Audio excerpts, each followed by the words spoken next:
my name is Annelies, Gentile. I have been a UU since 1987, and I say that I'm sort of like a Loch Ness monster nowadays as an adult. I come in and out of the UU experience like, was there a sighting? Was I there? Not there. But when I'm there, it's like, woo, I really dive in and become quite a part of the experience of UU. So here's the story. When we moved to North Carolina in 1985, I came from New York, a very diverse neighborhood. I had people from different religious backgrounds, different cultural backgrounds, and then we moved to North Carolina, and I was the only different person. Olive skin, dark hair, didn't really fit in. Went to middle school, and someone said to me, "What are you?"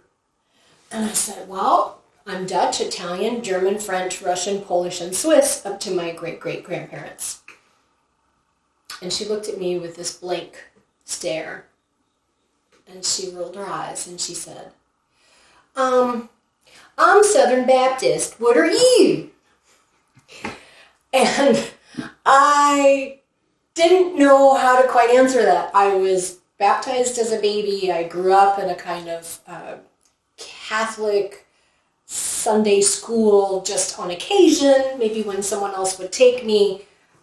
We celebrated Easter doing like creative crafts with the neighbors. My mother would make protest eggs. So like the concept of religious identity was more nebulous to me at that young age. I came home, I told my mom what had happened, and she said, "I'm taking you to the UU Fellowship." And that's where my relationship with the Unitarian Universalist Fellowship of Raleigh started in 1987.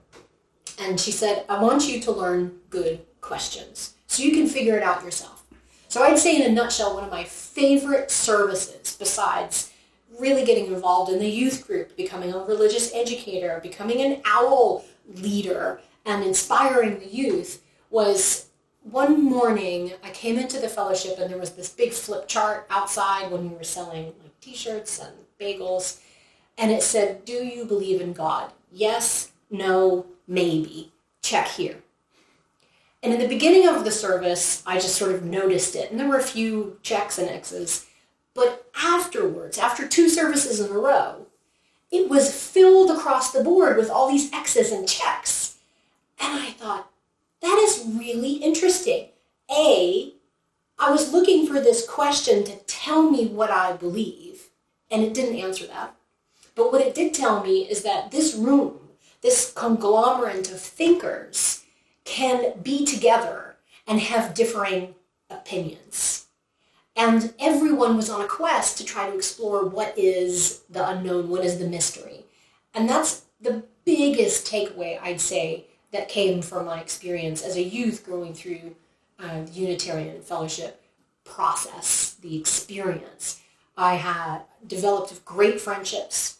I had wonderful advisors, specifically Elizabeth Swope. Elizabeth Swope was a godsend to me, speaking of God. She was an angel, and she really took care of me, and she took care of every single student as if it was her child.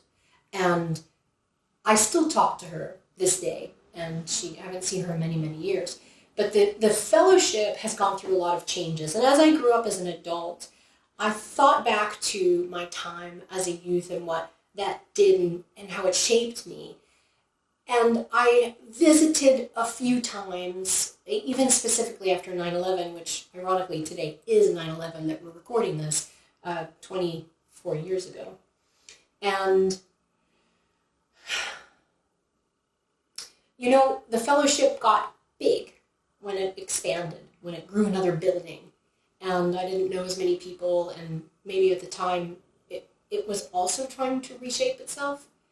And then even recently, I returned again to some of the Spirit Fests. I've presented at Spirit Fest before many times. And what I've noticed is, gosh, there's a lot of children. Because that wasn't the case back then. Like, the Loch Ness Monster, we all have these cycles, and there's a cycle of growth, and then people pass off or they go to other spaces, and then there's another growth.